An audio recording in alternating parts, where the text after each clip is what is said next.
ठीक। Budget and tax, कुछ मालूम है बजट के बारे में? थोड़ा मोड़ा कुछ ज्ञान? पुस्तक पढ़े हो तो बजट क्या होता है, क्यों बनाते हैं, क्या करते हैं? पहले कुछ रोल ऑफ गवर्नमेंट आपकी बुक में पहला टॉपिक है ना। सबसे पहला टॉपिक क्या है? Role of government. गवर्नमेंट क्या क्या काम करती है?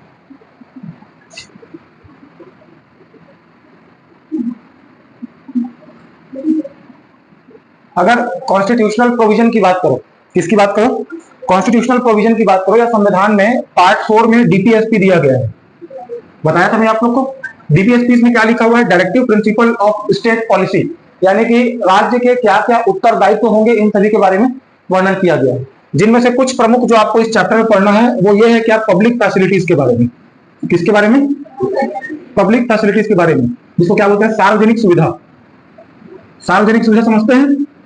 सरकार कुछ ऐसी सुविधाएं अपने सिटीजन को या जनता को देती है जिसको सभी लोग क्या कर सके? इस्तेमाल कर सके। और क्या है डीपीएसपी में? और क्या चीज है जो इस चैप्टर में डिस्कस करना है बस, ठीक है?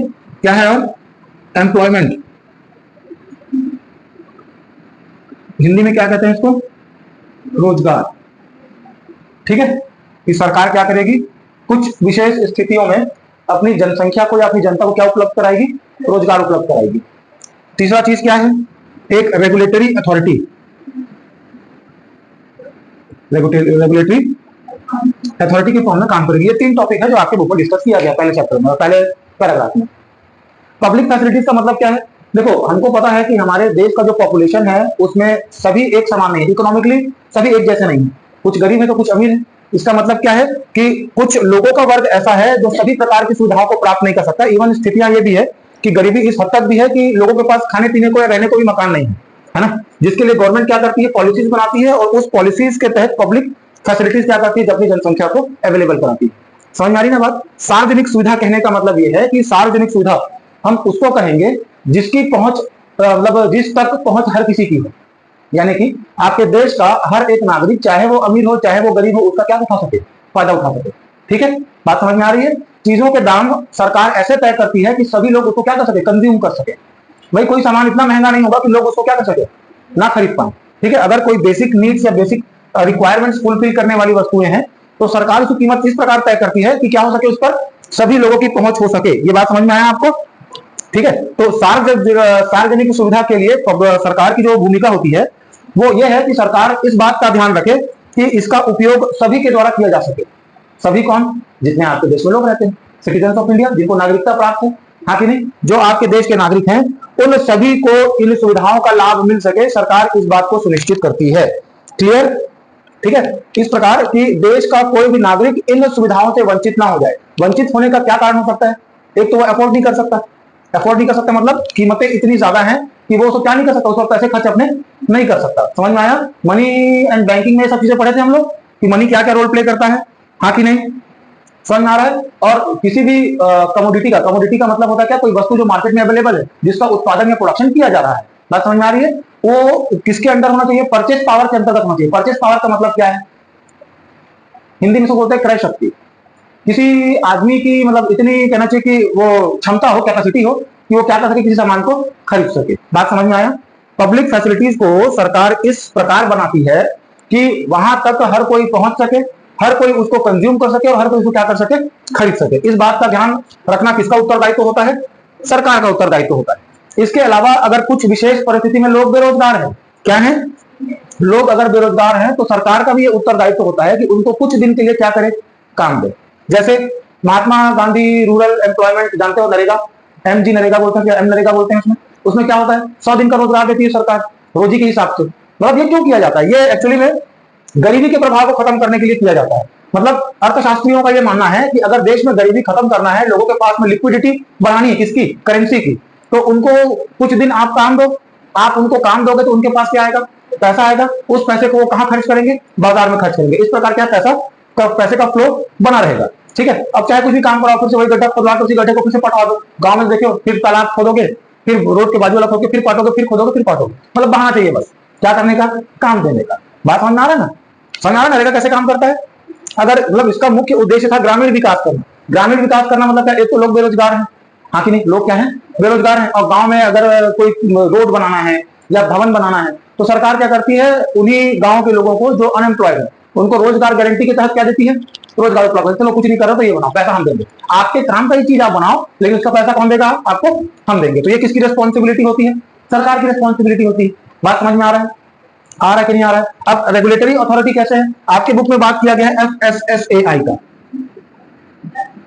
ठीक है, क्या है ये, food safety and standardisation authority of India, full form दिया हुआ है किताब में, आराम से देख लीजिएगा उसको, ठीक। ये क्या करती है, जितने भी खाने के प्रोडक्ट्स आते हैं, ठीक है, चाहे वो पैकेज हो चाहे जंक फूड हो, उन सबकी क्वालिटी टेस्टिंग का काम कौन करता है, ये करता है, ठीक है। ये इस बात को सुनिश्चित करता है कि उसमें उसका date of manufacturing, date of expiry, ठीक, कब एक्सपायर हो जाएगा और उसमें क्या क्या इंग्रेडिएंट्स हैं उनके, उन सभी चीजों को क्या किया जाए, उसमें डिस्क्राइब किया जाए, उसमें बताया गया। इस बात का ध्यान कौन रखता है, ये FSSAI, ठीक है।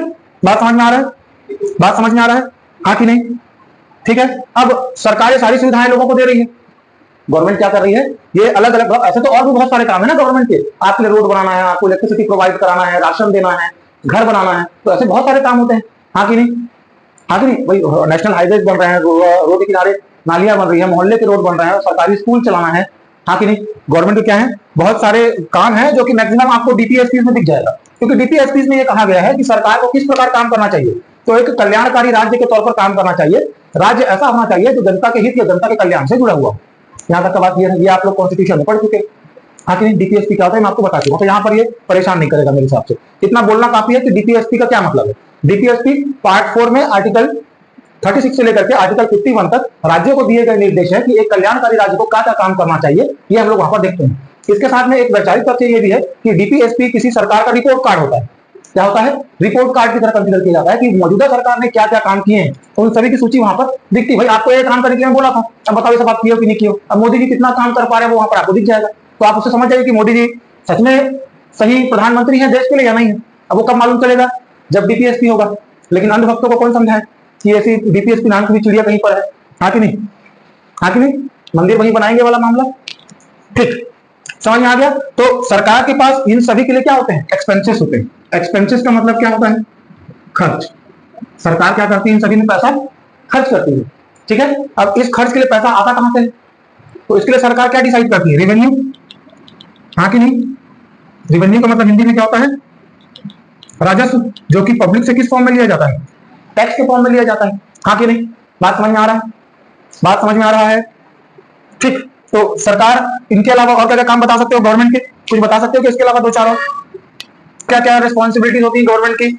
जैसे कि क्या, पहले क्या बताया ना, सार्वजनिक सुविधा, पब्लिक फैसिलिटीज प्रोवाइड करना, उसके बाद एम्प्लॉयमेंट या आजीविका प्रदान करना, उसके बाद कुछ इंडस्ट्रीज भी है क्या जो गवर्नमेंट चलाती है।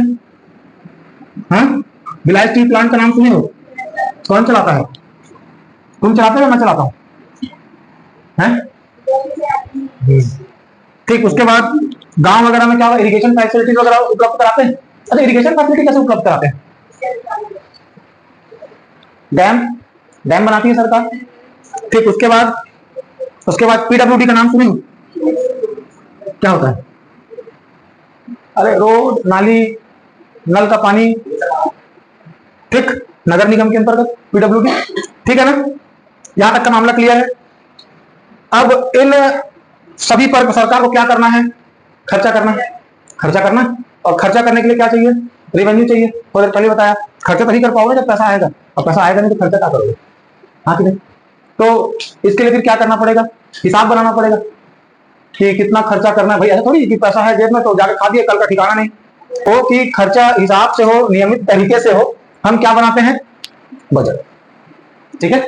सरकार क्या बनाती है, बजट। तो बजट के संदर्भ में आपको क्या क्या चीजें देखनी है पहले वो समझ लो, क्या क्या टॉपिक हमको बजट के अंतर्गत पढ़ना है। दो टॉपिक है ना, बजट और टैक्स। बजट, सबसे पहले इसका मीनिंग क्या है, ठीक, बजट का मतलब क्या होता है, फिर इसके क्या है फीचर्स, इसकी विशेषताएं क्या होंगी बजट की, विशेषताओं के बाद इसकी ऑब्जेक्टिव्स, उद्देश्य, उद्देश्य के बाद इसका इंपॉर्टेंस, क्यों चाहिए, फिर टाइप्स, कितने प्रकार के बजट होते हैं, उसके बाद प्रोसीजर, प्रोसीजर में क्या आएगा, बनाते कैसे हैं बजट, दिया है सरकार कैसे भूमिका तो निभाती है बजट बनाने में, कैसे गवर्नमेंट काम करती है। उसके बाद इसके क्या कंटेंट्स, क्या क्या चीजें इसमें शामिल की जाती हैं, इन चीजों पर हमको क्या करना है, डिस्कशन करना है। अब इन कंटेंट्स में क्या क्या चीजें आ जाएंगी उसको भी लिख देता हूं मैं यहाँ पर, ताकि आपको सिलेबस में क्या क्या पढ़ना है वो सब चीज मालूम चल जाए। उसके बाद पब्लिक रेवेन्यू क्या होता है, पब्लिक रेवेन्यू इसको बोलते हैं क्या, सार्वजनिक राजस्व।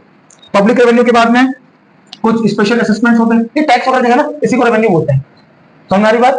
अब आप लोग कल पूछा चलो क्या रिसिप्ट, देखो कितना खराब पुस्तक है, रिसिप्ट लिखा वहां पे बताया यहाँ पर, ठीक, मतलब पिछले चैप्टर में रिसिप्ट दिया है और रिसिप्ट क्या होता है यहाँ पे मालूम चलेगा आपको। कुछ क्या होते हैं, स्पेशल असेसमेंट्स होते हैं। स्पेशल असेसमेंट्स के बाद में फाइन्स, फाइन्स एंड पेनल्टी। क्या होता है पेनल्टी और फाइन, जानते हो? उसके बाद पब्लिक एंटरप्राइजेस, पब्लिक एंटरप्राइजेस, फिर उसके बाद में क्या, गिफ्ट्स एंड ग्रांट्स। ये सभी क्या है पता है आपको, ये सभी सरकार के सोर्स ऑफ इनकम है, कि कहां से टैक्स जनरेट होता है। आपको बस ये लिखा हुआ कि direct tax, indirect tax, VAT और जीएसटी, ये जितने लोग का नाम को लिख दिया। पब्लिक एंटरप्राइजेस क्या होता है, इंपोर्ट एक्सपोर्ट टैक्स क्या होता है, बताया कुछ नहीं गया, तो एक एक दो लाइन के बारे में हम डिस्कस करते चलेंगे, ठीक है? तो यहां तक समझ में आया? हाँ, कैसे समझ में आया कि नहीं आया? चलो अब एक एक करके सब चीजों को देखते जाओ। सबसे पहले मीनिंग ऑफ बजट, ठीक, चलिए मीनिंग में क्या बताएंगे। बजट अगर लिखा था तो इसको तो देख के लिख लोगे ना। बजट फ्रेंच भाषा के किसके, BOUG, क्या स्पेलिंग देखना, ETTE, क्या पढ़ेंगे इसको, फ्रेंच है, क्या पढ़ेंगे, बजट क्या पढ़ोगे इसको, वहां बजट पढ़ेंगे उसको, तो उसको क्या पढ़ते हैं, उसमें बजट ही पढ़ते हैं, मेरे को लगा तो इसलिए बजट ही है, वो बजट है। अब वो जो भी बोलते होंगे, हाँ बट्टे, हाँ ठीक है। चलो ये जो बजट लिखा हुआ है ये फ्रांसीसी भाषा का शब्द है या फ्रेंच भाषा का वर्ड है, जिसका मतलब होता है चमड़े का थैला। इसका मतलब क्या होता है, चमड़े का थैला, ठीक। इंग्लैंड में हाउस ऑफ कॉमन्स, क्या कह रहा हूं मैं, हाउस ऑफ कॉमन्स, जिसको हमारे यहां पर क्या बोलते हैं, लोकसभा। वहां पर जो फाइनेंस डिपार्टमेंट के चांसलर होते हैं वो एक ऐसी चमड़े का बैग लेकर के वहां पर अपना हिसाब लेकर आते थे, तभी से ये वर्ड यूज होना शुरू हुआ है, कौन सा, बजट। समझ में आया? बजट जो शब्द है वो फ्रेंच वर्ड, ये जो भी पढ़ते हैं इसको, उससे लिया गया है, जिसका मतलब होता है चमड़े का थैला या मनी बैग, ठीक। इंग्लैंड में राजकोष का जो चांसलर होता था, जो कि हाउस ऑफ कॉमन्स में चमड़े के बैग में लेकर क्या करता था, हिसाब किताब लेके आता था। क्लियर? एक अर्थशास्त्री हुए हैं जिनका नाम है जॉनसन, क्या नाम है, जॉनसन। इनके हिसाब से एक वर्ष में राज्य के अनुमानित आय और व्यय का विवरण क्या होता है, बजट होता है। मतलब कि हमारे यहाँ पर फाइनेंशियल ईयर कितने कब से कब तक होता है पता है आपको, वित्तीय वर्ष, सामान्य वर्ष, साधारण वर्ष अलग होता है ना, और फाइनेंशियल ईयर अलग होता है। और अजीब बात है हमारा हिंदू वर्ष भी अलग होता है। हमारा हिंदू वर्ष कब से चालू होता है, देखिए एक साल, वित्तीय वर्ष फाइनेंशियल ईयर की मैं बात कर रहा था, हमारे यहाँ पर फाइनेंशियल ईयर 1 अप्रैल से स्टार्ट होकर 31 मार्च तक चलता है। ये हमारे यहाँ क्या चलता है, फाइनेंशियल ईयर, ये ध्यान में रखिए, ठीक है। हमारे देश में फाइनेंशियल ईयर सब बोलते हैं मार्च एंडिंग है, मार्च एंडिंग है, बहुत बिजी है, बहुत बिजी, बैंक में जाओ तो अभी नहीं हुआ, चलो जाओ अगले महीने आना। तो हर साल साल क्लोज करना तो हिसाब देना होता है। ये हिसाब किस लिए देना पड़ता है, क्योंकि क्या बनाना है, बजट बनाना है। आगे समझ में आएगा, ठीक है, क्यों ऐसा होता है। हमारे यहाँ फाइनेंशियल ईयर 1 अप्रैल से कब तक, 31 मार्च तक का होता है। इस एक साल में कितना आया कितना गया, इसका हिसाब किताब को हम क्या बोलते हैं, बजट कहते हैं, ठीक। इसमें इस बात का डिस्क्रिप्शन होता है कि सरकार कितना पैसा खर्च करेगी, ये आपके बुक में दिया है। सरकार कितना पैसा खर्च करेगी, अलग अलग डिपार्टमेंट को खर्च करने के लिए कितना पैसा दिया जाएगा, ठीक है। पब्लिक के ऊपर या कोई भी ऑर्गेनाइजेशन के ऊपर कितना टैक्स इंपोज करना है, क्या करना है, कितना टैक्स इंपोज करना है या कितना टैक्स लागू करना है, इन सब के बारे में। उसके बाद में रेवेन्यू से अगर अधिक ज्यादा खर्च, जितना आपके पास कलेक्शन हुआ उससे ज्यादा अगर आपके पास एक्सपेंडिचर हो गया, खर्च हो गया, तो कितना उधार लेना, इसका भी हिसाब किताब किसमें होता है, बजट होता है। समझ में आया क्या, कितना पैसा खर्च करना है, कितना पैसा आएगा, अलग अलग डिपार्टमेंट में कितना कितना डिस्ट्रीब्यूट करना है। और अगर खर्चा ज्यादा हिसाब बन रहा है, भाई पहले तो हिसाब बनाएंगे ना, ग्राउंड लेवल पर काम बाद में होगा। बोले तो मंत्री जी बोले थे तुम्हारे क्या बना के जाऊंगा, एक सामुदायिक भवन तुम्हारे गांव बनेगा, इसके लिए 5 करोड़ मंत्री जी पास कर दिए। बाद में खर्चा है, मालूम था बिल्डिंग को 10 करोड़ बनना था, तो मंदिर की वो जो भी बिल्डिंग है वो आधा बन के, तो जैसे हमारे कॉलोनी के सामने वाला बिल्डिंग देखा, ऐसा 1 साल होने वाला, छबाई हो ही नहीं पा रहा। क्यों, क्योंकि मंत्री जी 5 साल पहले वादा किए थे, बनना चालू हुआ 5 साल बाद, तब तो सीमेंट का रेट बढ़ गया, लेबर का रेट बढ़ गया, छड़ का रेट बढ़ गया, तो कहां से बिल्डिंग पूरा उतने पैसे। बात समझ में आ रहा है, क्यों बिल्डिंग आधे से रह जाते हैं, क्योंकि हिसाब गड़बड़ जाती है। यहाँ तक मामला समझ में आया। बजट का मतलब क्या है ये समझ में आ गया। बजट समझ में आ गया क्या मतलब होता है इसका, क्या मतलब होता है बजट का, कितना आया कितना गया उसका हिसाब किताब को हम क्या बोलते हैं, बजट बोलते हैं। ठीक, कोई समस्या यहां तक? मीनिंग के बाद अब किसमें, फीचर्स में। तो क्या क्या विशेषताएं होती हैं इसमें, फीचर्स मतलब विशेषता, क्या क्या विशेषता होती है इसमें बजट में, अरे क्या क्या क्वालिटी होगी बजट की, क्या होता है इसमें, डिस्क्रिप्शन की स्पेलिंग बताओ, DIS होता है क्या DIS होता है, DIS होता है, DISCRIPTION,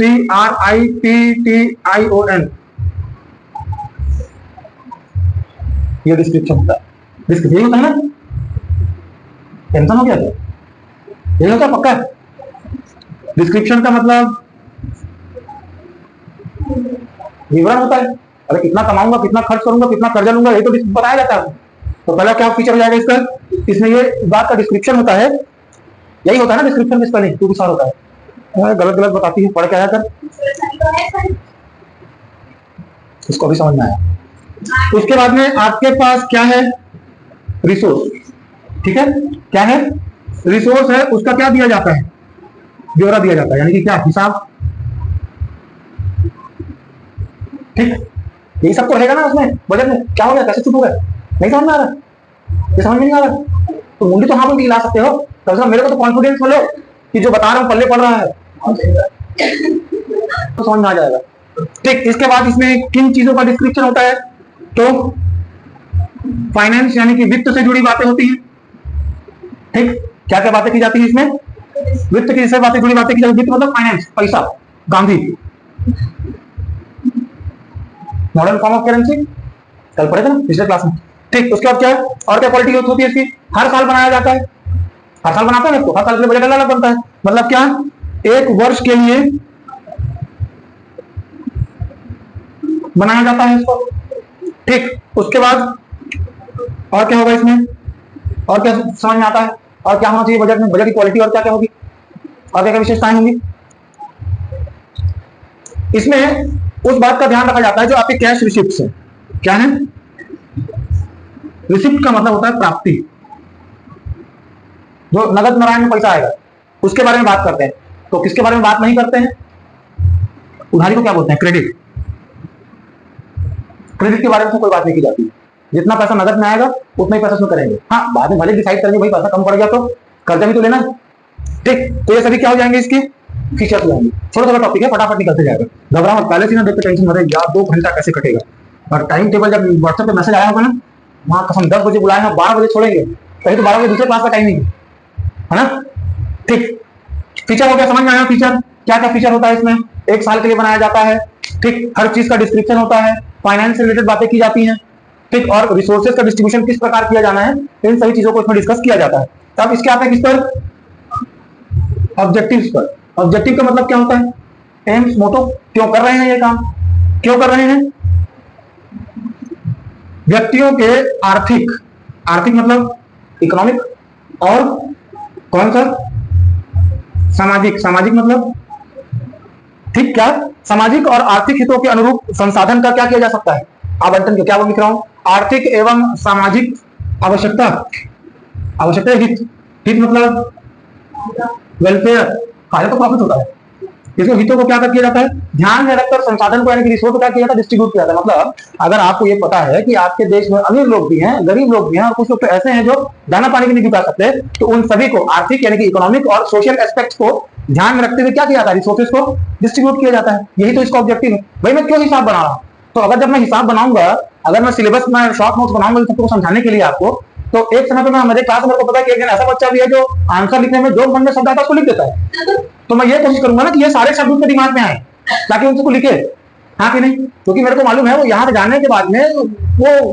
पाप समझता है पुस्तक को दोबारा हाथ लगाना, और यहाँ आने के बाद में ऐसे बिहेव करता है कि उससे टैलेंटेड कोई नहीं, उसके क्वेश्चन, उसके रेस्पॉन्स, उसके कॉन्वर्सेशन ऐसे होते हैं कि आदमी तत्काल Impress, even me also, including me also, है कि नहीं, सही बोला ना, हाँ कि नहीं, इतना अच्छे जानता हूं मैं तुमको, है ना, मतलब उसका फर्स्ट इंप्रेशन ऐसा रहेगा कि उससे बड़ा ज्ञानी पूरे क्लास में कोई नहीं, बाद में आंसर पढ़ के ऑनलाइन पता है बाबा सच में भयंकर बड़ा ज्ञानी है, हाँ कि नहीं, समझ में आया। तो क्या किया जाता है, इसके ऑब्जेक्टिव से पहले क्या होगा, आर्थिक और सामाजिक हितों को ध्यान रखकर क्या बनाया जाता है, रिसोर्सेज को कैसे डिस्ट्रीब्यूट किया जाना है, इन सभी। भाई बजट क्यों बनाते हैं बताओ, क्या मतलब है बजट बनाने का, उसका आंसर यहां मिलेगा ना, ठीक, उसके बाद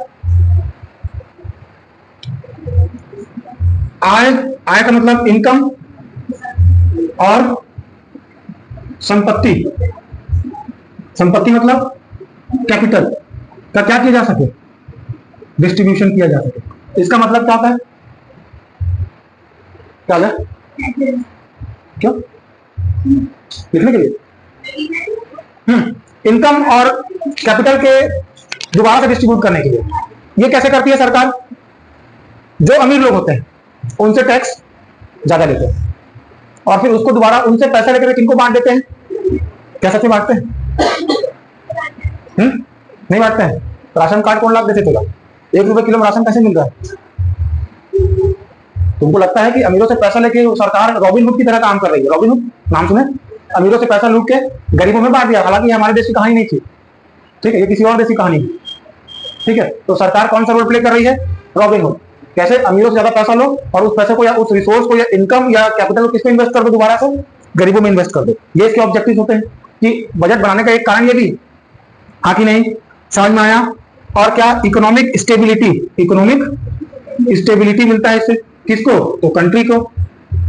कैसे, कितना आया कितना गया उसका हिसाब बनाऊंगा तो आर्टिफिशियल होगा ना कि भाई कुछ पैसा बचा के चलना। घर से क्या होता है, जो वर्तमान खर्चे उसको भी करते हैं, कुछ पैसा भविष्य के लिए बचाते हैं और इनकम कितना आने वाला उसको भी डिसाइड करते हैं, हाँ कि नहीं। जिससे क्या होती है, आर्थिक स्थिरता बनी होती है। इकोनॉमिकली क्या होते हैं, हम स्टेबल होते हैं, ताकि कभी ऐसा ना हो कि अचानक भार टूट पड़े और क्या करना पड़ जाए, फिर किसी देश से कर्ज लेना पड़ जाए। जैसे एक बार करना पड़ा था, कब, 1990 में, जो अगला चैप्टर ग्लोबलाइजेशन में पढ़ोगे, इकोनॉमिक रिफॉर्म्स किसको कहते हैं, ठीक है। तो कैसे क्या अचीव किया जाता है, क्या अचीव किया जाता है, इकोनॉमिक स्टेबिलिटी अचीव किया जाता है। उसके बाद इसी के थ्रू यानी कि बजट के थ्रू हम क्या करते हैं, public enterprises, public enterprises, enterprise मतलब शासकीय उद्यम या सार्वजनिक उद्यम, जैसे कि रेलवे, सीएसपीडीसीएल, बाल्को, भेल, एनटीपीसी, ये सभी क्या है, पब्लिक एंटरप्राइजेस, ठीक है। इन सभी को मेंटेन करने का काम किससे करते हैं, बजट के थ्रू, ठीक है। ऑब्जेक्टिव समझ में आया? ज्यादा हार्ड हो गया क्या ये, बहुत हार्ड, चलेगा, चलेगा ना। क्या क्या बताया मैं, क्या क्या बताया कि पब्लिक के इकोनॉमिक और सोशल एस्पेक्ट्स को ध्यान में रखते हुए हम क्या करते हैं, बजट बनाते हैं। उसके बाद में इनकम और कैपिटल के डिस्ट्रीब्यूशन को फिर से बैलेंस करते हैं, यानी कि जो अमीर वर्ग है उनसे टैक्स लेकर के फिर इसको डिस्ट्रीब्यूट कर देते हैं, गरीबों में टैक्स डिस्ट्रीब्यूट करते हैं। उसके बाद क्या, देश में आर्थिक बैलेंस, स्टेबिलिटी की सिचुएशन उससे हम लोग क्या करते हैं, मेंटेन कर पाते हैं, ठीक है। उसके आखिरी क्या बताया मैं, पब्लिक एंटरप्राइज को क्या करते हैं, इसके थ्रू हम कंट्रोल करते हैं कि कितना कमाना है, कितना इन्वेस्ट करना है। समझ में आया, समझ में आया, नहीं आ रहा है क्या, नहीं करना ये चैप्टर, छोड़ दे। इसमें कैसे क्यों बैठे, देखो ऐसा पता लग रहा है कि तो गिरी जाएगी।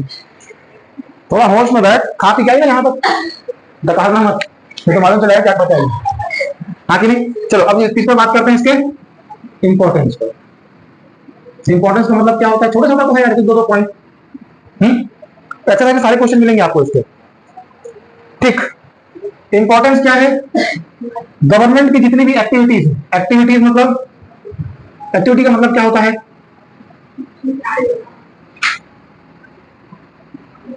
इंडेक्स में ये बताया जाता है कि क्या करना है क्या नहीं करना है, उन सभी एक्टिविटी से क्या होता है, ये इंडेक्स होता है। उसके बाद इसको हम यूज करके जो गवर्नमेंट एक्टिविटीज है या गवर्नमेंट प्लानिंग है, हम क्या करते हैं, आपके बुक में क्वेश्चन दिया हुआ है, देखो ऐसे पकड़ाऊंगा तो तुमको लगेगा कि नहीं, सुनना पड़ेगा ध्यान से।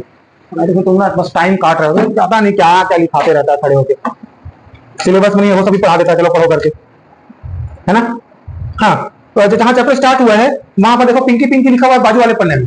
हाँ पढ़ो, क्वेश्चन में क्या लिखा है, ढंग से पढ़ो, हाँ पढ़ो ढंग से। फूड सिक्योरिटी के लिए गवर्नमेंट क्या करती है, राशन कार्ड बांटती है, मिल गया आंसर।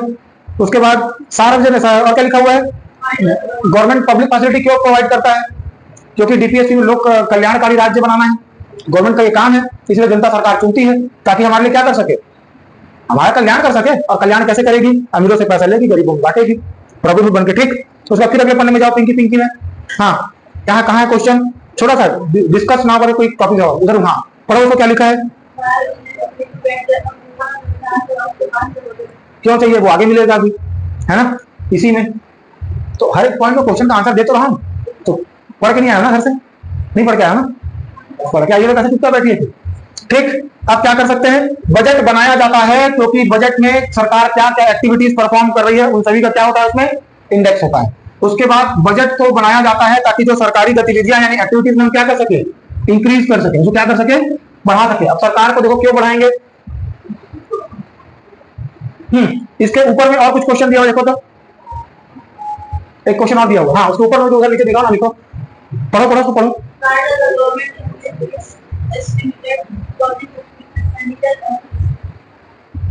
बजट को यूज करके हम क्या करते हैं, गवर्नमेंट एक्टिविटीज को क्या करते हैं, बढ़ाते हैं। क्यों बढ़ाते हैं बताओ, बता लो, क्योंकि क्या करना है, डेवलपमेंट करना, इसलिए सरकार क्या करती है, अपने खर्चों को बढ़ाती है। इसके अलावा पब्लिक वेलफेयर और क्या क्या है, क्या क्या इंपॉर्टेंस होगा, क्या स्टेब्लिश हो पाता है, डेमोक्रेसी, लोकतंत्र। उसके बाद क्या,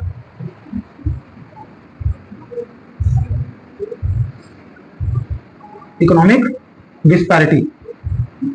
डिस्पैरिटी का मतलब होता है अंतर या भेदभाव, या बोल सकते हैं क्या, विषमता। ठीक, इंपॉर्टेंस क्या है बजट का, सरकार के सभी क्रियाकलाप जितनी भी एक्टिविटीज होती है सबका इंडेक्स होता है कि सरकार क्या कर रही है, क्या करने वाली है या कर चुकी है, वो हमको मालूम चल जाता है यहाँ से। उसके बाद गवर्नमेंट एक्टिविटीज को बढ़ाया जाता है, यानी कि लोक कल्याण को, यानी कि विकास और पब्लिक वेलफेयर को ध्यान में रखते हुए बजट की सहायता से हम क्या कर सकते हैं, गवर्नमेंट एक्टिविटीज को बढ़ा सकते हैं। अगर देश में अनपढ़ लोग ज्यादा हो रहे हैं तो हम शिक्षा पर खर्च ज्यादा करेंगे। अगर हमारे पास कोई बाहर के रहने वाले लोग अवैध तरीके से यहाँ पर आ रहे हैं तो हम लोग इंटरनल और एक्सटर्नल सिक्योरिटी को क्या करेंगे, बढ़ाएंगे, है ना, उसमें ज्यादा पैसा हम लोग खर्च करेंगे। उसके अलावा क्या कर पाएंगे, लोकतंत्र की स्थापना कर पाएंगे और रिड्यूसेस इकोनॉमिक डिस्पैरिटी, यानी कि जनता में जो आर्थिक विषमता है, अमीरी गरीब के फर्क को हम क्या कर पाएंगे, यहाँ से खत्म कर पाएंगे। बाकी गरीबी इतनी आसानी से जाने वाली चीज नहीं है। 11th इकोनॉमी में ये पढ़ाया जाता है, मैं गरीब हूं क्योंकि मैं गरीब हूं तो स्कूल नहीं जा सकता, तो मैं क्या रहूंगा, अनपढ़ रहूंगा। अनपढ़ रहूंगा तो कोई नौकरी नहीं देगा, नौकरी नहीं देगा तो कुछ काम करूंगा जीने के लिए, तो मैं क्या करने लगूंगा, इलीगल काम करने लगूंगा। इलीगल काम करूंगा तो जेल चले जाऊंगा, जेल से बाहर आऊंगा तो फिर बेरोजगार रहूंगा क्योंकि मेरे को कोई काम दिया नहीं। तो मैं गरीब हूं क्योंकि मैं गरीब। ठीक, समझ में आया, ठीक है, इंपॉर्टेंस क्लियर है। इंपॉर्टेंस, अच्छा इससे एक और इंपॉर्टेंस है, इससे क्या होता है,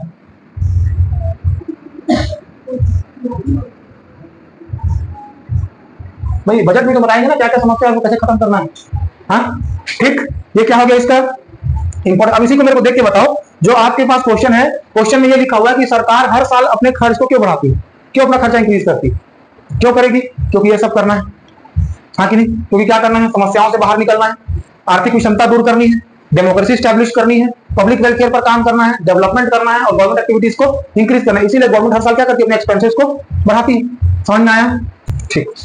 अब आगे क्या हो गया, types of budget, objective. Objective importance clear हुआ, क्लियर हुआ, समझ में आ रहा है कि क्या बजट क्यों बनाते हैं हम लोग या क्यों पैसा बढ़ाते हैं। आगे क्या है, इसके टाइप्स,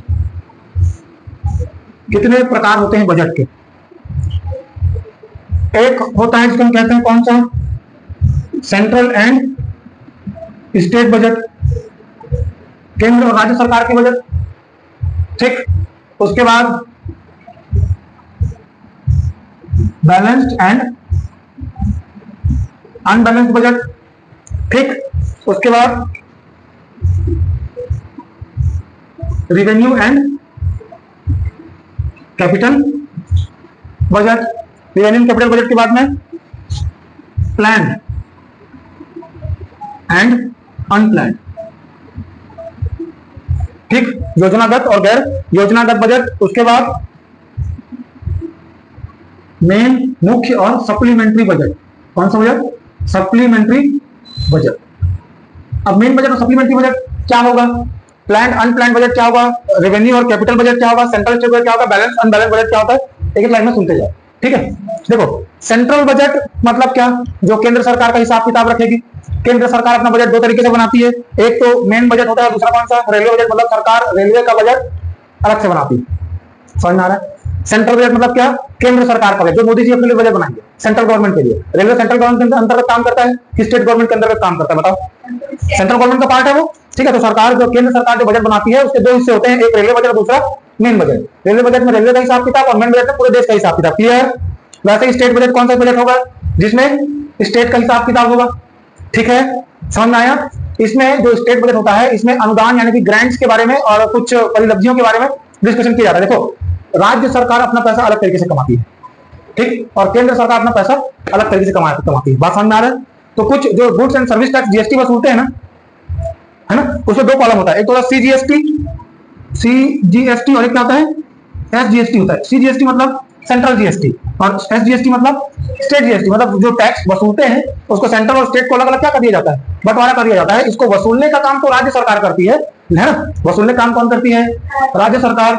वसूली किसको देगी, केंद्र सरकार को। फिर केंद्र सरकार इसके स्टेट का पैसा इसको वापस करती है। इसी को हम क्या बोलते हैं, ग्रांट्स। ग्रांट्स या अनुदान आएगा, ग्रांट रिसिप्ट सब मिलेगा। क्लियर? समझ में आ गया? समझ में आया? स्टेट और सेंट्रल बजट क्या क्या होगा? सेंट्रल बजट में केंद्र सरकार का बजट दो तरीके से, रेलवे और अपना पूरा बाकी जो भी काम कर रहे हैं उसको। स्टेट बजट में स्टेट का हिसाब किताब होगा जिसमें किनको ग्रांट्स को भी इंक्लूड किया जाता है, ठीक, कि सरकार के भाई तो इनकम बताएगा, राज्य सरकार अपनी इनकम दिखाएगी, तो इनकम कहां से जनरेट हुआ, केंद्र सरकार ने दिया, हाँ कि नहीं? ठीक। उसके बाद कौन सा होता है, रेवेन्यू एंड कैपिटल बजट। कौन सा budget, revenue and capital budget. Revenue and capital budget में बताया जाता है कि आपका इनकम क्या है और एक्सपेंडिचर कितना। समझ में आ रहा है? इनकम का मतलब क्या होता है, आय, जो पैसा आपके पास आएगा, और एक्सपेंडिचर का मतलब क्या होता है, खर्च, जो पैसा आपके पास से जाएगा। समझ में आया? ठीक। इनकम में क्या क्या इंक्लूड किया जाता है, मार्केट से कितना उधार लिया गया, रेवेन्यू, मार्केट से कितना उधार लिया गया, या विदेशी ऋण कौन कौन से हैं इस पर, और एक्सपेंडिचर पर क्या होगा, सार्वजनिक खर्च यानी कि पब्लिक एक्सपेंडिचर कौन कौन से हैं। सार्वजनिक खर्च का मतलब क्या है, जो पब्लिक वेलफेयर के लिए खर्चा यूज हो गया, जैसे राशन बांट दिए, सरकारी स्कूल खोल दिए, रोड बना दिए। हालांकि सरकार को अपने तरीके से वसूलती है, क्या लेकर के, टोल टैक्स लेकर के, हाँ कि नहीं? मैथ्स का चैप्टर 8 बनाया होना, सेकंड पार्ट, वो भी दिखेगा आगे, टैक्स स्लैब अलग अलग, मजा आएगा, बल्ले बल्ले करोगे। ठीक है, समझ में आया? तो रेवेन्यू में क्या क्या आता है, बाजार से उधार, विदेशी ऋण। कैपिटल में जो हिस्सा होता है सार्वजनिक खर्च, मशीन, उपकरण, शेयर मार्केट में इन्वेस्टमेंट और इंडस्ट्रीज पर इन्वेस्टमेंट। ठीक है, वो किसका हिस्सा है, कैपिटल का। मैं गलत जगह पर बना दिया क्या इसको, ये इसका होता होगा। ठीक है, रेवेन्यू मतलब राजस्व आपके पास कहां से पैसा आ रहा है, और कैपिटल का मतलब कैपिटल का पैसा कहां से आता है। कैपिटल का मतलब समझते हो, संपत्ति। और देश की संपत्ति क्या होगी भाई, यहाँ की जमीन, सरकारी इंडस्ट्री, वही तो संपत्ति होगी ना, हाँ कि नहीं? तुम करेक्ट नहीं कर पा रहे हो क्या इसको? मैं तो तुम्हारे चेहरे बहुत खराब दिख रहे हैं, वो है खराब पता है मेरे को, लेकिन आज तो ज्यादा ही खराब दिख रहा है। ऐसा क्यों, गलत चैप्टर पढ़ा दिया, ऐसा है? पढ़ना तो पड़ेगा, अच्छा लगे ना लगे। ठीक। अब उसके बाद कौन सा आ जाएंगे, अगला प्लान्ड और अनप्लान्ड बजट। प्लान बजट क्या होगा, जिसमें स्कीम्स बनाए गए होंगे, प्लानिंग की गई होगी, उसको कौन सा बजट कहेंगे, प्लान बजट कहेंगे। इसमें कौन कौन सा प्लान बनाया जाता है कि देश में कौन कौन सी परियोजनाएं या स्कीम्स चलानी है या प्रोजेक्ट चलाना है। जैसे क्या बहुत बड़ा डैम बनाना, तो डैम क्या होता है, प्रोजेक्ट होता है। सोशल सर्विसेज में आपको क्या करना है, सामाजिक सेवा देना है। उसके बाद एग्रीकल्चर इन्वेस्टमेंट करना है, तो ये सभी क्या आते हैं, प्लानिंग के अंतर्गत आते हैं। बात समझ में आया? समझ में आया? उसके बाद कौन सा, main and supplementary budget. Main budget किसको बोलते हैं, जो एक साल के लिए प्लानिंग किया गया है। सप्लीमेंट्री बजट कौन सा होगा, अचानक देश में भूकंप आ गया, पाकिस्तान ने अटैक कर दिया, तो खर्चा बढ़ जाएगा सरकार का। क्यों, पानी में डूब रहे हैं तो कौन निकालेगा बाहर, अब निकाल लोगे तो खाना भी तो देना पड़ेगा। और कई लोग एलआईसी कराए होंगे, जिसको सरकार ने 3 गुना देने का वादा किया था, 5 लाख एलआईसी कराए थे, मरोगे 15 लाख दूंगा बोला था, मर गए। तो सबको पैसे सबको मिलता है। ठीक है, तो ये सारे खर्चे अचानक होते हैं, और अचानक खर्चों का हिसाब आएगा तो किसमें आएगा, सप्लीमेंट्री बजट में। Public enterprises life insurance company को भी कहा जाता है, क्योंकि सरकार का वो पैसा कमाने का एक जरिया भी है। लोग पैसा जमा करते हैं वहां पर 15-20 साल के लिए, उस पैसे को सरकार इस्तेमाल करती है, वो भी तो पैसा इनकम है सरकार का। हालांकि उसको 3 गुना या 4 गुना करके सरकार को वापिस लौटाना भी होता है, लेकिन 15 से 20 साल बाद। ठीक है, बात समझ में आया? उसके बाद बैलेंस और अनबैलेंस बजट कौन सा होगा। बैलेंस बजट उसको कहेंगे जहां पर खर्चा बराबर इनकम। बैलेंस अनबैलेंस किया गया यहाँ पर, बैलेंस या अनबैलेंस क्या होगा, बैलेंस उसको कहेंगे जहां पर आपका इनकम बराबर है किसके, एक्सपेंसेस के। जहां पर आपकी आय बराबर है किसके, खर्च के, तब वो कौन सा बजट कहलाएगा, बैलेंस बजट कहलाएगा। Supplementary budget sorry unbalance budget किसको कहेंगे, जिसमें या तो पैसा जमा आ गया या खर्च जमा आ गया। समझ में आया? समझ में आया? ठीक, यहां तक हो गया। कौन सा हो गया, meaning, feature, objective, importance, type, खत्म। अब ये प्रोसीजर क्या है, बजट कैसे बनाते हैं, दिया है क्या, बजट कैसे बनता है, राज्य सरकार की क्या भूमिका होती है, या वो क्या रोल प्ले करता है, लिखा क्या ऐसा, नहीं लिखा है, नहीं लिखा है क्या ऐसा, गवर्नमेंट क्या रोल प्ले करती है, पब्लिक क्या रोल प्ले करती है, नहीं लिखा है क्या, पढ़ते हो नहीं पुस्तक को। छत्तीसगढ़ सरकारी बजट लिखा है गवर्नमेंट बजट, ठीक, हाँ कि नहीं? कैसे बनता है बजट? कॉन्स्टिट्यूशन ऑफ इंडिया में आर्टिकल 112, कौन सा आर्टिकल? आर्टिकल 112 में किसका प्रावधान है? बजट, राष्ट्रीय वित्तीय विवरण, ऐसा लिखा गया है। बजट के बारे में कॉन्स्टिट्यूशन में, भारत के संविधान में कौन सा आर्टिकल में प्रोविजन है? 112 में। 112 में लिखा गया वार्षिक वित्तीय विवरण। क्या लिखा गया है? ठीक है, इसको हम लोग क्या बोलते हैं? बजट, है ना? उसको वही तो पढ़ेंगे। क्या पढ़ोगे? डबल टी को क्या पढ़ता है? वही तो पढ़ेंगे। हाँ, बजट कैसे बनाया जाता है? तो सबसे पहले जो वित्त मंत्रालय होती है, फाइनेंस डिपार्टमेंट होता है, वो क्या करता है? सभी अलग अलग डिपार्टमेंट से क्या मांगता है? साल भर का आय और खर्चे का हिसाब मांगता है। इसी समय सरकारी नौकरी कितनी देनी है, कितना सरकारी सैलरी बढ़ाना है, कम करना, वो सारा हिसाब किताब अलग अलग डिपार्टमेंट से किसी पहुंचता है? सरकार के पास पहुंचता है। ठीक है, पहला स्टेप क्या होता है? प्रिपरेशन ऑफ बजट, यानी कि बजट को क्या किया जाता है? बनाया जाता है। पहला क्या है? प्रिपेयर का स्पेलिंग क्या होता है? Preparation of budget. किसको बना रहे हैं? बजट। इसमें क्या किया जाता है? जो फाइनेंस डिपार्टमेंट है वो क्या करती है? सभी विभागों से आय व्यय का ब्यौरा मांगती है। क्लियर? सेकंड स्टेप में क्या होता है? प्रेजेंटेशन ऑफ बजट, यानी बजट को क्या किया जाता है? संसद में प्रस्तुत किया जाता है। याद रखना, बजट को संसद में प्रस्तुत करने का मतलब लोकसभा और राज्यसभा दोनों में प्रस्तुत किया जाता है। लेकिन उस बिल का पास होना कहां से ज्यादा जरूरी है? लोकसभा से। रिप्रेजेंट लोकसभा में भी करेंगे और राज्यसभा में भी करेंगे। समझ में आ रहा है? लेकिन राज्यसभा पास ना करे तो चलता है, लेकिन कहां से पास होना जरूरी है? लोकसभा से। अगर लोकसभा में पारित नहीं हुआ, अगर वहां के लोगों ने उस पर अपनी सहमति नहीं दी वोटिंग के दौरान, तो मोदी जी को क्या करना पड़ेगा? रिजाइन करना पड़ेगा, तत्काल प्रभाव से इस्तीफा देना पड़ता है। समझ में आया? समझ में आया? क्योंकि बजट को सरकार का क्या माना जाता है? प्लान माना जाता है कि आगे आप क्या करने वाले हैं। समझ में आया?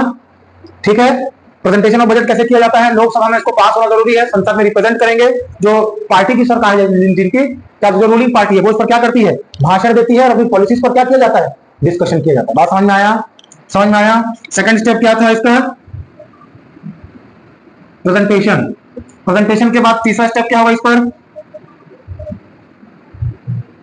डिस्कशन। टेबल चेयर तो फेंकेंगे एक दूसरे के ऊपर, गाली गलौज करेंगे, फिर कुछ लोग वीडियो देखते पकड़ाएंगे, है ना? फिर उनके ऊपर सरकार क्या करेगी? पता नहीं है क्या? कभी बजट प्रोसीजर देखे हो? है ना? अचानक मोदी जी बोल रहे हैं कि हम शिक्षा में 3% से बढ़ाना कितना करेंगे? 15% करेंगे। पीछे से राहुल गांधी चिल्ला जाएगा, ये मोदी, ये पैसा मोदी के घर जाएगा। तो फिर आपस में फिर पीछे एकदम आग बुगला जाते हैं, अरे कैसा बात करता है, फिर टेबल लेवल लेके फेंक देते हैं दूसरे के ऊपर। वो हम लोग सोचते हैं कि हमारे नेता देश चलाएंगे और संसदीय ढंग से ना चला पा रहे, फिर कुछ लोग गाली गलौज करके पकड़े जाएंगे, है ना? फिर क्या बोलेंगे? सदन की गरिमा भंग की गई है तो उसको निष्कासित करो, तो भगा देंगे बाहर उसको। फिर जब बाकी लोग जब झगड़ा करते थे तो पीछे में एक आध सांसद बैठ के मोबाइल में पिक्चर एंजॉय करते रहता है। हाँ, तुम लोग मरते रहो, मेरे क्या मतलब है करके। हाँ, सही से चलते रहता है, कोई सोते रहता है बैठे बैठे। कभी यूट्यूब में सर्च मारना Lok Sabha and Rajya Sabha funny memes, फिर कोई खड़े होकर कविता सुनाने लगता है। मतलब तुम वहां पे देश चलाने गए, कविता सुनाने गए? आ गया। उसके बाद जनरल डिस्कशन के बाद क्या होता है? जब आप झगड़ा करके थक जाते हैं, जितना घर से खा के आ रहे हैं पूरा पच जाता है, उसके बाद क्या करते हैं? उस पर क्या होती है? वोटिंग होती है, यानी कि मतदान किया जाता है। बात समझ में आया? समझ में आया? ये क्या प्रोसीजर है? संसद में बजट कैसे पास किया जाता है, समझ में आ गया? छोटा सा प्रोसीजर है। अभी भारत का संविधान पढ़ा रहा था तो पागल कर देता, 3 क्लास जाता है कम से कम 2 घंटे का। लेकिन इसमें उतना डिटेल नहीं पढ़ना है ना, सिर्फ एक जनरल प्रोसीजर लिखना कि कैसे होता है। बात समझ में आ गया? अब बजट के साथ में कुछ और बिल्स भी रिप्रेजेंट किए जाते हैं। उनमें से एक है कौन सा? विनियोग बिल, या विनियोग को क्या कहते हैं इंग्लिश में? Appropriation bill. एप्रोप्रिएशन बिल, ये किस चिड़िया का नाम है? तो एप्रोप्रिएशन बिल रिलेटेड होता है टैक्स से, है ना? चैप्टर में टैक्स कैसे रिलेटेड होता है कि कितना टैक्स लेना है, उसके बाद क्या, कितना टैक्स देंगे। क्यों भाई, सरकार लेना जानती है, देगी नहीं, कितना टैक्स बढ़ाना है। उससे रिलेटेड बिल को कौन सा बिल कहते हैं? Appropriation bill. ठीक है, छोटा छोटा कीवर्ड मिलेगा। एप्रोप्रिएशन बिल के बाद एक होता है अगला कौन सा? Cut motions. Cut motions Hindi में ये कटौती कैसे दिख रहा है तुमको? ये टमाटर कटा दिखता है ऐसा? अब दिख रहा है, अब दिख रहा है ना? कटौती प्रस्ताव, मान लो मोदी जी बोल दिया कि शिक्षा में अपोजिशन पार्टी को ऐसा लगने लग गया कि ये तो शिक्षा में ज्यादा खर्च हो गया, हमको पता इतना खर्च वास्तव में करेंगे नहीं, तो डिस्कशन के दौरान क्या पास किया जाएगा, कट मोशन पास किया जाएगा, यानी कौन सा, कटौती प्रस्ताव कि इतना पैसा नहीं देंगे, कम करो, जैसे अपने बाप के घर से लाए, हाँ कि नहीं, क्या करो पैसा कम करो, ज्यादा हो जाएगा, तो अपने जेब में क्या कर रहे हो, ज्यादा पैसा डाल रहे हो, मतलब क्या डिमांड में कमी करने के लिए सरकार ने डिमांड किया इतना पैसा हमको लगेगा भाई खर्चा करेंगे, तो हम, लेकिन मैं क्या चाह रहा हूं इतना पैसा नहीं दूंगा, तो डिमांड क्या करने के लिए, कम करने के लिए। समझ में आया, कौन सा मोशन पास किया जाता है, कट मोशन। एक होता है टोकन ग्रांट्स, ठीक है ना, थोड़ा छोटा है, उसका क्या होता है, टोकन ग्रांट्स। ग्रांट का मतलब अनुदान, इसे कहते हैं क्या, सांकेतिक अनुदान, सांकेतिक अनुदान, ये क्या है, तो सांकेतिक अनुदान में ऐसा खर्च होता है, यानी कि जब कभी टोकन ग्रांट्स के बारे में बात की जाएगी तो याद रखना इनमें ऐसे खर्च को इंक्लूड किया जाएगा, कौन से खर्च, जो कि किसमें नहीं है, बजट में, जिनके बारे में नहीं बताया गया। अब बजट में नहीं बताया गया तो उसको अलग से पास करना पड़ेगा, वो कौन से ग्रांट कहलाते हैं, टोकन ग्रांट्स कहलाते हैं। बात समझ में आया, ठीक। अब आ जाओ अगला टॉपिक किस पे, टैक्स, ये बजट खत्म, ठीक, देखो और नेक्स्ट आओ। अब अगला कौन सा देखना है, टैक्स। सरकार के पास टैक्स कितने तरीके से आती है, दो तरीके से, कौन कौन सा तरीका है, कौन बोला, एक होता है कौन सा, पब्लिक रेवेन्यू, और दूसरा कौन सा होता है, कैपिटल, क्या लिखा हुआ, कैपिटल रिसिप्ट्स। एक वो जो पब्लिक रिसिप्ट्स है या पब्लिक रेवेन्यू है, ठीक, और दूसरा कौन सा, कैपिटल रिसिप्ट्स। पब्लिक रेवेन्यू ही सरकार की क्या है, इनकम ऑफ गवर्नमेंट है। पब्लिक रेवेन्यू ही क्या है, सरकार का रेवेन्यू है। ये दो तरीके से होता है, एक आपका क्या जाएगा इसमें, रेवेन्यू रिसिप्ट, और दूसरा कैपिटल रिसिप्ट। रेवेन्यू रिसिप्ट जैसे कि राजस्व, इसको क्या बोलते हैं, राजस्व बोलते हैं इसी को। इसके अंतर्गत क्या कहेंगे, जैसे टैक्स, जो भी डायरेक्ट इनडायरेक्ट टैक्स आपसे लिए जा रहे हैं, तो उसका जितनी फीस होती है, फीस, और जमीन रजिस्ट्री कराने जाए पैसा पटाए, टोल प्लाजा में गुजरे पैसा पटाए, तो सभी क्या होते हैं, फीस होता है। उसके बाद क्या, इनकम फ्रॉम गवर्नमेंट इंडस्ट्रीज, यानी कि जितने भी सरकारी उद्यम है या पब्लिक एंटरप्राइजेस है, उनसे क्या होता है, सरकार को इनकम जनरेट होती है, इसको क्या बोलते हैं हम, रेवेन्यू रिसिप्ट्स कहते हैं। समझ में आया। पब्लिक या कैपिटल रिसिप्ट्स में क्या आएगा, पब्लिक लोन्स, गवर्नमेंट ग्रांट्स, ठीक, सरकारी अनुदान और जनता के द्वारा लिया गया लोन या सार्वजनिक ऋण कहते हैं इसको, ठीक है। अब रेवेन्यू जो रिसिप्ट है, ठीक, यहां पर दिखा आपको कौन सा, रेवेन्यू रिसिप्ट। रेवेन्यू रिसिप्ट दो तरीके से आएगा, एक तो कौन सा, टैक्स रेवेन्यू, और दूसरा नॉन टैक्स रेवेन्यू। पहला कौन सा, टैक्स रेवेन्यू, और दूसरा कौन सा, non tax revenue. Tax revenue वो टैक्स रेवेन्यू होता है, मतलब टैक्स रेवेन्यू का मतलब होता है जो देश में रहने वाले हर आदमी को देना कंपलसरी। टैक्स किसको बोलते हैं, जो यहां पर रहने वाले, यहां पर व्यवसाय करने वाले या यहां पर कमाने वाले हर आदमी को देना कंपलसरी या मैंडेटरी। समझ में आया। टैक्स का मतलब डेफिनेशन क्या होता है, कितने टाइप का टैक्स होता है, देखते जाओगे। पहला कौन सा टैक्स, प्रोग्रेसिव टैक्स, ठीक। उसके बाद दूसरा कौन सा टैक्स, रेग्रेसिव टैक्स। कौन सा tax, regressive tax. Regressive tax के बाद में कौन सा, डायरेक्ट टैक्स। उसके बाद लास्ट कौन सा, indirect tax, indirect tax. Progressive tax कौन सा होगा, प्रोग्रेसिव टैक्स उसको कहेंगे जिसमें लोगों की इनकम बढ़ने के साथ साथ हम क्या कर रहे हैं, टैक्स को भी बढ़ा रहे हैं। ये पॉलिसी कहां यूज की जाती है, इंडिया में यूज की जाती है। समझ में आ रही बात। रेग्रेसिव प्रोग्रेसिव टैक्स उस टैक्स सिस्टम को कहते हैं जहां पर लोगों की इनकम बढ़ने के साथ साथ क्या बढ़ाया जाता है, टैक्स को बढ़ाया जाता है। ये जनरली अमीरों में ज्यादा होता है, यानी कि जो रिच पीपल जो होते हैं उनके ऊपर ज्यादा होता है, ज्यादा इंपोज किया जाता है, और जो हमारे पर कौन से पुअर फैमिली उनके ऊपर इसकी वैल्यू सामान्यतः कम होती है, ठीक है। समझ में आया। और यही टैक्स पॉलिसी को इंडिया क्या करती है, यूज करती है। प्रोग्रेसिव टैक्स का मतलब क्या होता है, प्रोग्रेसिव टैक्स का मतलब यह है कि ज्यादा इनकम वाले पर ज्यादा टैक्स इंपोज करना और कम इनकम वाले के पास में कम टैक्स इंपोज करना। ये जो तरीका है टैक्स इंपोज करने का, ये कौन से देश में चलाया जाता है, हमारे देश में चलाया जाता है। हम क्या करते हैं, जो रिच कैटेगरी या रिच क्लास के जो पीपल है, या जिनकी रिच किसको कह रहे हैं, जिनके पास इनकम ज्यादा है, हाँ? तो जिनके पास इनकम ज्यादा है हम उसके ऊपर क्या कर रहे हैं, ज्यादा टैक्स इंपोज करते हैं, और जो गरीब लोग हैं उनके ऊपर हम लगभग टैक्स में उनको बहुत ज्यादा क्या देते हैं, उसको बेनिफिट देते हैं, हाँ कि नहीं? ठीक है, और इसको क्या माना गया, न्याय संगत माना गया, यानी कि जुडिशियली भी ये क्या है, सही है, ऐसा ही किया जाना चाहिए। इसी से क्या होगा, हम लोग क्या कर पाएंगे, ऑब्जेक्टिव से पढ़े थे ना, इकोनॉमिक डिस्पैरिटी को हम क्या कर पाएंगे, खत्म कर पाएंगे। बात समझ में आया? अब ये जो प्रोग्रेसिव टैक्स है उसमें उसका उल्टा टैक्स क्या होता है, रिग्रेसिव टैक्स। रिग्रेसिव टैक्स में सरकार के पूरे खर्च का भार किसके ऊपर होता है, मध्यम वर्गीय और गरीबों पर होता है। समझ में आया? इसके जस्ट उल्टा क्या हो जाएगा, ये रिग्रेसिव टाइप का टैक्स होगा। बात समझ में आ गया? बात समझ में आया कि नहीं आया?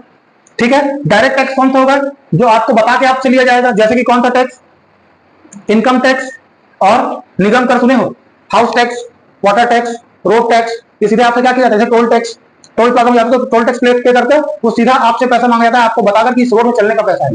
बात समझ में आया? जो डायरेक्टली आप क्या करते हो, सीधे पे करते हो, जैसे प्रॉपर्टी टैक्स, संपत्ति कर, निगम कर और आयकर। समझ में आया क्या क्या बोला मैं, इनकम टैक्स और म्युनिसिपैलिटी टैक्स, निगम कर, और कौन सा एक प्रॉपर्टी टैक्स, जो क्या बोलते हैं, संपत्ति कर कहते हैं। बात समझ में आया क्या? ये सभी किसी कैटेगरी में रखे जाते हैं, डायरेक्ट टैक्स के।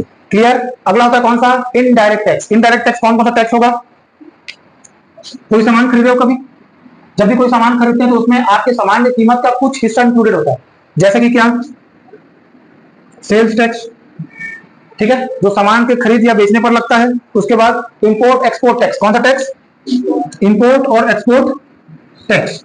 जनरली इस टैक्स का लोड किसी एक आदमी के ऊपर नहीं होता है, जितने लोग उस सामान को इस्तेमाल करते जाएंगे वो सभी टैक्स उसमें कुछ हिस्सा क्या करते जाएंगे, पे करते जाएंगे। जैसे अगर कोई सामान मैं बनाया तो मैं कुछ सामान उसमें टैक्स भरूंगा मार्केट में बेचने के लिए, जब मैं मार्केट में बेचा तो ये दुकानदार है, दुकानदार इसको बेचेगा तो कुछ टैक्स लेगा, हाँ कि नहीं? समझ में आ रहा है? तो इसका जो टैक्स होता है, कौन सा टैक्स, इनडायरेक्ट टैक्स, इसका लोड किसी एक आदमी के ऊपर नहीं होता है, किसी एक आदमी के ऊपर इसका भार नहीं होता है, ये मल्टीपल ग्रुप ऑफ पीपल, यानी कि जो भी चीजें हैं, जो भी लोग इन्वॉल्व है, किसके लिए, उस सामान को या कमोडिटी को क्या करने के लिए, यूज करने के लिए, उन सभी को क्या करना पड़ता है, उसमें उस टैक्स का थोड़ा थोड़ा हिस्सा क्या करना होता है, पे करना होता है। वो कौन सा टैक्स कहलाता है, समझ में आया? डायरेक्ट और इनडायरेक्ट समझ में आया? डायरेक्ट मतलब क्या, जो आपको बता के सीधे ले रहे हैं, भाई इतना कमाते हो, घर में रहते हो, पानी पीते हो, रोड पे चलते हो तो टैक्स देना पड़ेगा, ठीक है? मतलब क्या, सरकार अपनी सुविधाओं को देने के बदले में जो टैक्स ले रही है आपसे, वो डायरेक्ट टैक्स। क्लियर?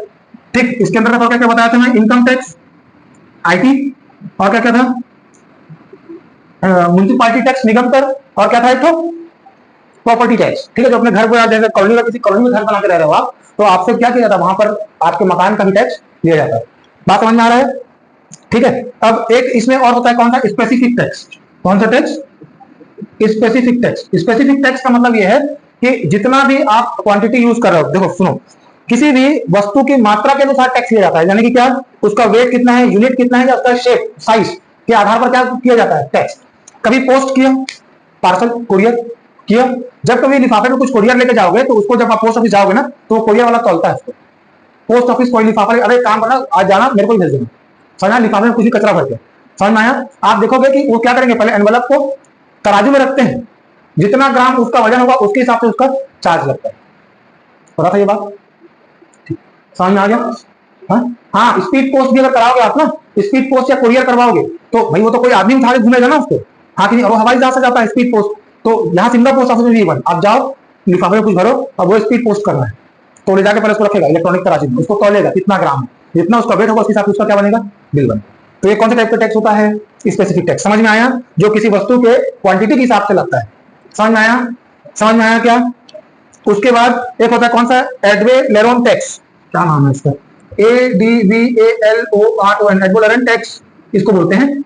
ये किसी वस्तु में उसके कीमत के आधार पर टैक्स होता है, किसके आधार पर, उसके प्राइस के हिसाब से, जितना प्राइस उतना टैक्स। समझ में आया? समझ में आया? समझ में आया कि नहीं आया? ठीक, तो ये कौन सा टाइप के रेवेन्यू हो गए, टैक्स रेवेन्यू हो गए, जो सरकार के पास आते हैं। उसके बाद कौन सा, non tax revenue, regressive tax. Regressive, progressive समझ में आया? प्रोग्रेसिव में हम क्या करते हैं कि जिसका जितना ज्यादा इनकम होता है हम उसके हिसाब से उसमें टैक्स लेते हैं, जबकि यहाँ पर इनकम के हिसाब से टैक्स नहीं हो रहा है, सबको बराबर टैक्स बोल दिए। तो अब अगर कोई आदमी, मान लो एक आदमी को 10 रुपए दिन का कमा रहा है और एक आदमी दिन का 500 कमा रहा है, तो ये भी 2 रुपए टैक्स पड़ेगा, ये भी 2 रुपए टैक्स पड़ेगा, तो ज्यादा फायदा किसको है ना? इसका मतलब क्या है, अगर भाई किसी भी देश में अगर 100 लोग रह रहे हैं, किसी भी देश की जनसंख्या कितनी है, हमारे देश की जनसंख्या कितनी है, 155 करोड़ है। 155 करोड़ है, क्या 155 करोड़ लोग अंबानी नहीं है ना? अंबानी एक है, अडानी भी एक है, हाँ कि नहीं? हाँ कि नहीं, समझ में आ रही बात। तो जो देश चलाने के लिए जो सबसे बड़ा लोड होता है वो लगभग 150 करोड़ लोगों को होगा। चलो मैं मानता हूँ 5 करोड़ लोग क्या रही करोड़पति है ना, और 150 करोड़ लोग क्या है, गरीब ही, ऑब्वियस सी बात है। और में से कम तो 100 करोड़ ऐसे निकल जाएंगे जो बिलो पॉवर्टी लेवल, जिनके पास बीपीएल राशन कार्ड होगा। सही बात है कि नहीं, बात समझ में आ रही क्या बोलो। तो अगर इस तरीके से सर्वे क्या किया गया, टैक्स को इनकम के आधार पर नहीं बनाया गया, यहाँ पर हम क्या कर रहे हैं, इनकम के हिसाब से बना रहे हैं। यहाँ पर इनकम नहीं, सबको क्या कर दिए हैं, इक्वल टैक्स स्लैब में रख दिए हैं। तो इससे होता यह है कि जो गरीब वर्ग है उसके ऊपर वजन बढ़ जाता है। तो क्या ये न्याय संगत होगा? नहीं। न्याय संगत क्या होगा, जो जितना कमा रहा है उतना पैसा भरे, हाँ कि नहीं। जबकि ये कौन सिस्टम की बात करता है, सभी में एक जैसा टैक्स। तो इससे नुकसान यानी कि देश का पूरा भार किसके ऊपर जाता है, ऐसे लोगों के पास तो दिन भर का 10 रुपए कमा रहे हैं। अब 10 रुपए कमा रहे हैं तो वो तो 2 रुपए टैक्स देंगे, वो 500 कमा रहा है तब भी 2 रुपए टैक्स देगा। तो फर्क तो है ना भाई, हाँ कि नहीं। ये इकोनॉमिक डिस्पैरिटी को जन्म देता है, मतलब क्या, आर्थिक विषमता, गरीब और गरीब, अमीर और अमीर। बात समझ में आया, इतना बता पाओगे? ठीक। अब कुछ नॉन टैक्स रिवेन्यूज भी है हमारे पास में। नॉन टैक्स रिवेन्यू का मतलब है कि सरकार के पास वो पैसा जो टैक्स के फॉर्म में नहीं आता है, लेकिन वो पैसा सरकार के पास में जाता है। ऐसे कौन कौन से हो जाएंगे? ऐसा एक होता है फाइन, फाइन या पेनाल्टी। ठीक, ज्यादा बिना हेलमेट पहने गाड़ी चला दो, चलान कटता है, फाइन। समझ में आया, समझ में आया कि नहीं आया? ठीक। उसके बाद क्या, पेनाल्टी। सही, फाइन अलग है, ये पेनाल्टी अलग है। ये आगे तुम बताना आपको, जो आप कानून तोड़ो आपको ऊपर जुर्माना लगेगा वो पेनाल्टी। फाइन कौन सा, जैसे जमीन रजिस्ट्री कराते हैं हम लोग, तो रजिस्ट्री कराते वक्त कुछ पैसा गवर्नमेंट को पे करते हैं ना स्टैंप ड्यूटी पर, वो कौन क्या कहलाता है, उसका फाइन कहलाता है। बात समझ में आ रहा है? ठीक है। उसके बाद कुछ पैसे लाइसेंस के फॉर्म पर, पेट्रोल पंप खोलना है लाइसेंस चाहिए, वाइन शॉप या लिक्विड शॉप खोलना है तो लाइसेंस चाहिए। तो सारे लाइसेंस कौन प्रोवाइड करता है, गवर्नमेंट प्रोवाइड करती है, जिसके बदले में वो क्या करती है, कुछ पैसे आपको चार्ज करती है। बात समझ में आ रहा है? और उसके बाद क्या होता है, परमिट। देखो ट्रक के बाहर में, ट्रक के ऊपर लिखा था ऑल इंडिया परमिट, बसेस के ऊपर लिखा था ऑल इंडिया परमिट। मतलब क्या, उसके पास परमिशन है कहां घूमने के लिए, पूरी कंट्री घूमने के लिए। और उसको परमिशन किसने दिया, तो सरकार ने कुछ फीस लिया होगा उससे। तो ये सब कौन टाइप के इनकम कहलाते हैं, नॉन टैक्स रिवेन्यू। एक और है इससे अलग थोड़ा सा, ठीक है, समझना कैसे, उसको बोलते हैं एस चीट। S cheat. कुछ लोग ऐसे होते हैं जिनके पास में बिना कोई उत्तराधिकारी की उनकी मृत्यु हो जाती है, उसके आगे कोई नहीं है, उसकी जितनी प्रॉपर्टी होगी वो किसके पास चली जाएगी, सरकार जब्त कर लेगी। ठीक, यानी कि लावारिस संपत्ति किसकी होती है, उसे क्या बोलते हैं, एस चीट रिवेन्यू कहते हैं। अगर ऐसा कोई भी इनकम सरकार के पास जनरेट हो रहा है जिसका कोई क्या ना हो, वारिस ना हो। समझ में आया? उसके बाद पता क्या, स्पेशल असेसमेंट लिखा वहां पर, पब्लिक रेवेन्यू हो गया, स्पेशल असेसमेंट नहीं बताऊंगा आपको, फाइन पेनल्टी हो गया, ये दो तो बचा हुआ है ना। स्पेशल असेसमेंट क्या है, स्पेशल असेसमेंट का मतलब यहां समझिए, इसी में देखो, स्पेशल असेसमेंट का मतलब यह है कि कभी कभी कुछ काम विशेष होता है। जैसे आज से 10 साल पहले यहाँ पे दुकानों की कीमत उतनी नहीं थी, बात समझ में आ रही है। जैसे यहाँ से नेशनल हाईवे बना, यहाँ पर अलग अलग कॉलोनीज कटनी शुरू हो गई, जमीन के रेट क्या जाते हैं, अचानक से बढ़ जाते हैं। उससे फायदा किसको होता है, लोगों को, जिसकी जमीन है। जो खेत कोई 10 लाख रुपए एकड़ में नहीं पूछ रहा था, वो करोड़ों के भाव में बिक रहा है, हाईवे क्योंकि वहां तो खेत से बीचों बीच निकल गया। जिनके पास दाना पानी का पैसा नहीं था, आजकल BMW में घूम रहा है, क्योंकि सरकार ने क्या करी, वहां पर जमीन क्या हो गई, रेट बढ़ गया। 1000 स्क्वायर फीट बेच करके भी 2 साल का खर्चा निकल जाता है। तो उससे फायदा होता है किनको, जो जमीन के मालिक हैं। तो जमीन के ऐसे मालिकों से जिनके कुछ खास अवसर होने के कारण क्या हो रहा है, जमीन की कीमत बढ़ गई, उनसे लिए सरकार क्या करती है, टैक्स भी बढ़ा देती है। और अचानक तुम्हारा लॉटरी लगा ना, बता के थोड़ी लगा था, हम थोड़ी बताते कि जमीन निकलने वाला। समझ में आया, समझ में आया। फाइन और पेनाल्टीज क्या होते हैं जो कानून तोड़ने पर आपके ऊपर लगाया जाता है। पब्लिक एंटरप्राइजेस कौन से हैं, IOCL, BHEL, NTPC, Bhilai steel plant, इन सभी को क्या बोलते हैं, पब्लिक एंटरप्राइजेस कहते हैं। समझ में आया, जैसे कि क्या, रेलवे भी। तो इन सभी से जो इनकम जनरेट होती है सरकार को, वो कौन सी कहलाती है, पब्लिक एंटरप्राइज से जनरेट होने वाली इनकम कहलाती है। ठीक। उसके बाद क्या, कैपिटल रिसिप्ट है। तो कैपिटल रिसिप्ट कौन कौन से होंगे, जैसे लोन, फंड, पब्लिक डेब्ट से जो इनकम मिलता है। समझ में आया। उसके बाद रेवेन्यू रिसिप्ट, रेवेन्यू रिसिप्ट और कौन सा, कैपिटल रिसिप्ट, तो बता दिया क्या आप लोग को, रेवेन्यू और कैपिटल। ठीक है, खत्म। समझ में आया। अब दो छोटा हिस्सा, एक है आपका वैट और दूसरा कौन सा, GST। ठीक है,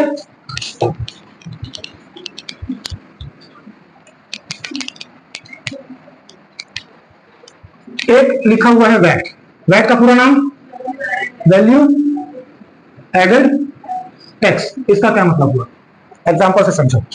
मान लो कि एक किसान है जिसने 5 रुपए का गेहूं उगाया। कितना गेहूं उगाया, 5 रुपए खर्च आया तो गेहूं उगाने में। इस गेहूं को खरीदा किसने, गेहूं से क्या बनता है, आटा। आटा कितने रुपए में बिका, 10 रुपए में। अब इस आटे से कितना क्या बनेगा, ब्रेड। इस आटे से क्या बनेगा, ब्रेड बनेगा। ब्रेड मार्केट में कितने मिलता है, 20 रुपए का। बात समझ में आ रहा है? तो इस अगर मैं यहां पर किसान से टैक्स लूं 5 रुपए के पीछे, उसके बाद आटे वाले से टैक्स लूं, उसके बाद ब्रेड वाले से टैक्स लूंगा, तो यहां पर देखा जाएगा कि जो मान लो इस 5 रुपए में 1 रुपए टैक्स है और 4 रुपए गेहूं की कीमत है, हाँ कि नहीं? अब यहां पर जो मैं आटे वाले से लूंगा, यहां पर 3 रुपए टैक्स है और 7 रुपए किसकी कीमत है? आटे की कीमत है। उसके जब यहां पर आ गया तो इस 20 रुपए में मान लो 5 रुपए टैक्स है और 15 रुपए किसकी कीमत है? ब्रेड की कीमत है। बात समझ में आ रहा है? तो 1 रुपए में यहाँ गेहूं पे ले चुका हूँ, 3 रुपए में आटे पे ले लिया और 5 रुपए किस पे ले लिया? ब्रेड पे लिया। तो टोटल टैक्स कलेक्शन कितना हुआ? 8 रुपए का। अब जब मैं 1 रुपए टैक्स पे कर चुका हूं यहाँ पर गेहूं पर, तो आटे पर जब मैं टैक्स ले रहा हूं तो वो तो गलत है ना? क्यों? क्योंकि भाई आटा तो गेहूं से ही बना था और जब मैं गेहूं खरीद लाया तो मैं ऑलरेडी टैक्स पटा चुका हूं, गेहूं पर मैं ऑलरेडी टैक्स पे कर चुका हूं। भाई आटा चक्की तो यही बोलेगा, मैं 10 रुपए में आटा बेच रहा हूं, मैंने किसान से कितना रुपए में गेहूं लिया? 5 रुपए में गेहूं लिया। अब मैं 10 जब आटा बेच रहा हूं तो फिर से क्यों टैक्स पटाऊं? भाई मैं तो गेहूं का टैक्स ऑलरेडी पटा के लाया हूं ना, 1 रुपए सरकार को तो मैंने दिया है। अब मैं आटे को बेचने के लिए फिर से टैक्स अगर पटाऊंगा तो ये क्या रिपीटिशन ऑफ टैक्स होगा। इसको बोलते हैं कास्केडिंग इफेक्ट। क्या बोलते हैं? Cascading effect. इससे टैक्स का दोहराव होने लगता है, रिपीटिशन ऑफ टैक्स, यानी कि हर एक लेवल पर चूंकि प्रोडक्ट अलग अलग है इसलिए क्या हो रहा है? रिपीटिशन ऑफ टैक्स बार बार दिखाई देता है।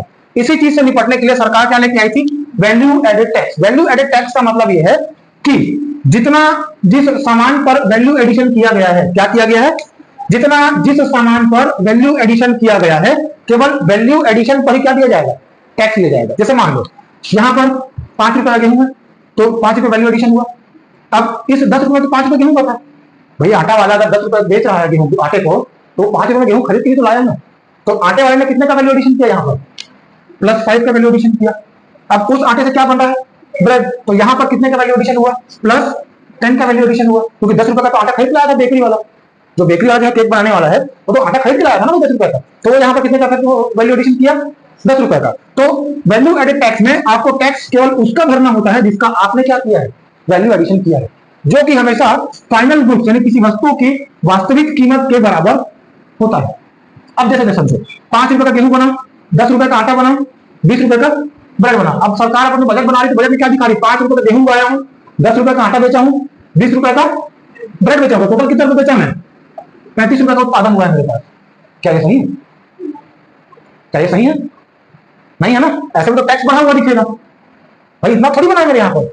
जब ये आटा 10 रुपए खरीदा था तो 5 रुपए गेहूं को ऑलरेडी पटा चुका था, और जब ये ब्रेड बनाया तो इसमें ब्रेड बनाने के अवेज में 10 रुपए आटे का पैसा पटाया। तो यहाँ पर टोटल प्रोडक्शन की बात करूं, अगर मेरे देश में कुल उत्पादन हो रही है तो कुल उत्पादन तो 20 रुपए का ही हुआ, क्योंकि मैंने क्या किया यहाँ पर? उतने का ही वैल्यू एडिशन किया है जिसको मैं क्या कर रहा हूँ? एडवांस कर रहा हूँ। मैं 5 रुपए गेहूं बनाया, उस 5 रुपए गेहूं से 5 रुपए का आटा बनाया, और उस 10 रुपए का जो आटा बन गया था उससे मैं 10 रुपए का ब्रेड बन गया। मतलब टोटल कितने की कमाई हुई है मेरी? 20 रुपए। मेरे को टैक्स कितने पर लेना चाहिए? बात समझ में आया? बात समझ में आया? इसे क्या बोलते हैं? Value added tax. Value addition on tax on value addition. समझ में आया? जो व्यक्ति जिस चीज का वैल्यू एडिशन करेगा टैक्स केवल उसी चीज पर ही वो लेगा। इसे क्या बोलते हैं? वैट। तो बताओ वैल्यू एडेड टैक्स क्यों लाया गया? ताकि टैक्स कैलकुलेशन में कीमत का रिपीटिशन ना हो। कास्केडिंग इफेक्ट को खत्म करने के लिए क्या लाया गया था? वैल्यू एडेड टैक्स लाया गया था। बात समझ में आया? ए मेथड की बोल के ग्रॉस वैल्यू एडिशन, सेम चीज। ठीक, टैक्स उतने पर ही बताओ जितने का आपने क्या किया है? वैल्यू एडिशन किया है, हाँ कि नहीं? बात समझ में आया? अब अगला क्या है? जीएसटी। क्या है? जीएसटी। जीएसटी तो ज्यादा कुछ है नहीं, जितना कमाओगे उतने का टैक्स दोगे। ठीक, गुड्स एंड वस्तु एवं सेवा कर कहते हैं इसको। देश में हमेशा 2 चीजों का उत्पादन होता है, या तो वस्तु का या तो सेवा का। 3 सेक्टर्स ऑफ इकोनॉमी पढ़े हैं, प्राइमरी, सेकेंडरी, टर्शरी। प्राइमरी कौन सा? जो नेचुरल रिसोर्सेज से मिलता है। सेकेंडरी कौन सा? जिसमें इंडस्ट्री से मिलता है। और टर्शरी कौन सा? जो प्राइमरी और सेकेंडरी दोनों को क्या प्रदान करता है? सर्विसेज प्रोवाइड करता है, जैसे ट्रांसपोर्टेशन, बैंकिंग, इंश्योरेंस। समझ में आया? समझ में आया? तो उसके हिसाब से अगर गुड्स का यानी किसी वस्तु का उत्पादन होगा तो वस्तु पर टैक्स, अगर सेवा उत्पादन कर रहे हो तो सेवा पर टैक्स। बस उसमें उसके अलावा कुछ नहीं लिखा है, इतना लिख के छोड़ दिया उसको। समझ में आ गया? ठीक, चैप्टर कंप्लीट।